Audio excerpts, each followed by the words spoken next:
ఇంకా ముందుకు వస్తే కలిసి వెళ్దాం. కానీ మేడం ఇప్పుడు బాధితులందరూ కూడా మా దగ్గరికి వచ్చారు. వాళ్ళు ఏ రకంగా మోసపోయారు ఏంటిది అనేది వాళ్ళ నోటి ద్వారా మేము తెలుసుకున్నాము. వాళ్ళ కోసం మా సంఘం ముందుకుంది.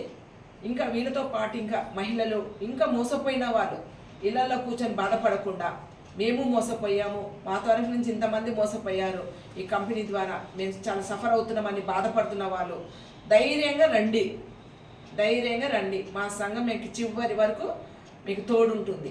ఎలాంటి ఇబ్బందులు వచ్చినా దానికి మేము ముందుంటాము. మా సంఘం ఎప్పటికీ తోడుగా ఉంటుంది. బాధితుల కోసమే మా సంఘము. కాబట్టి ఇంకా ఇక్కడ నుంచి వచ్చే ఆన్లైన్లలో కూడా ఎవ్వరి మాటలు మీరు నమ్మొద్దు. ఇది నేను ఇస్తున్న ఫస్ట్ మెసేజ్ మీకు. ఎవ్వరు కూడా ఈ దాంట్లో మోసపోవద్దు, డబ్బులు పోగొట్టుకోవద్దు, ప్రాణాల మీద తీసుకొచ్చుకోవద్దు. మహిళలు కానీ ఎవరైనా ముందుకు వస్తున్నారంటే వాళ్ళకి సపోర్ట్ చేయండి, డిస్కరేజ్ చేయొద్దు.